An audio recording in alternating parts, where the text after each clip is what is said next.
Hi friends, welcome to Theni Latha's kitchen. சுவையான பட்டாணி குழம்பு எப்படி வைக்கலாம் இந்த வீடியோவில் பார்க்கலாம் வாங்க. உருளைக்கிழங்கு பட்டாணி குருமா வைக்கிறதுக்கு தேவையான எண்ணெய் ஊற்றிக்கிடுவோம்.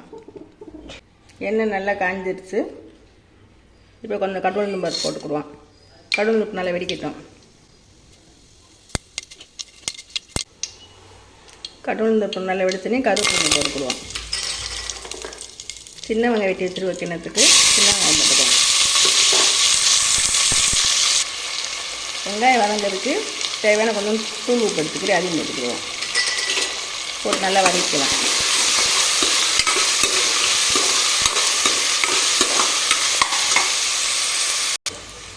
வெங்காயம் நல்லா வதங்கிருச்சு. இப்போ ஒரு சின்ன தக்காளி பழம் ஒரு பழம் எடுத்துட்டு அதை போட்டுக்கலாம்.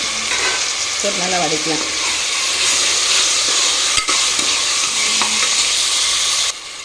தக்காளி நல்லா வதங்கிருச்சு. இப்போ கொஞ்சம் மஞ்சள்தூள்,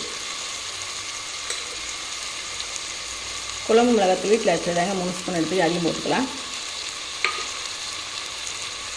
1 ஸ்பூன் கறி மசாலா பொடி,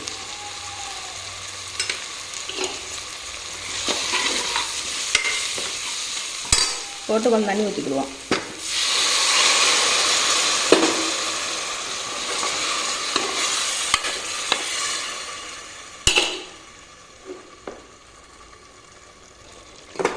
இது பச்சை பட்டாணி நைட்டில் ஊற வச்சுருக்கேன். ஊற வச்சுட்டு வேக வச்சு எடுத்து வச்சு, உப்பு போட்டு வேக வைக்க தேவையில்லை, வேக வச்சு எடுத்து வச்சுருக்கேன். பச்சை பட்டாணி வேக வச்சதை எடுத்து உள்ளே போட்டுக்கலாங்க.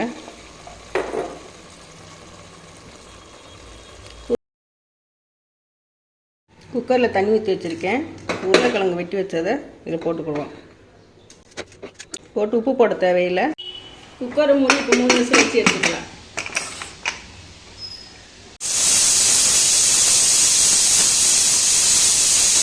உருளைக்கிழங்கு வேக வச்சது இந்த 3 விசில் நல்லா வெந்துடுச்சு. கிழங்கு வேகாட்டி இன்னும் 2 விசில் கூட வச்சு எடுத்துக்காங்க. நல்லா வெந்துச்சு. இதை எடுத்து வச்சு ஆரம் தோல் உரிச்சுக்கிடுவோம். உருளைக்கிழங்கு வேக வச்சு வெட்டி வச்சுருக்கோம். அது உள்ளே போட்டுக்குவோம். அரை முடி தேங்காய், 1 ஸ்பூன் சோம்பு, 1 பூண்டு. இப்போ இதை அரைச்சிட்டு வந்துடலாம்.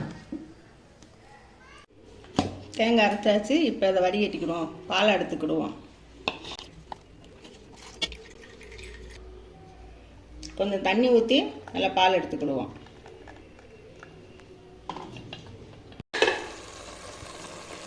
தேங்காய் பால் எடுத்து வச்சுருக்க பாருங்க, அது ஊற்றிக்கலாம். நான் பாலாத்தே ஊற்றுவேன். நீங்கள் வலுவல் அரைச்சி போடணும்னு போட்டுக்கலாம். ஆனால் பால் ஊற்றினா இன்னும் டேஸ்ட்டாக இருக்கும். இந்த குழம்புக்கு தேவையான கல் உப்பு போட்டு நல்லா கொதிக்கவும் குக்கரில் 2 விசில் எடுத்து வச்சுக்கலாம்.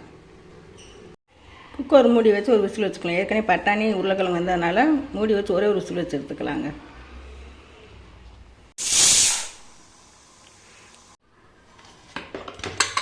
குருமா ரெடி ஆயிடுச்சு. பட்டாணி உருளைக்கிழங்கு குருமா ரெடி ஆயிடுச்சு. இது வெள்ளை சாதத்துக்கும் சப்பாத்தி தோசை இதுகளுக்கும் நல்லாயிருக்கும். சாப்பிட்டு பார்த்து உங்கள் அம்மா சொல்லுங்கள். இந்த வீடியோ பிடிச்சிருந்தா லைக் பண்ணுங்கள், ஷேர் பண்ணுங்கள், சப்ஸ்கிரைப் பண்ணுங்கள். தேங்க்யூ.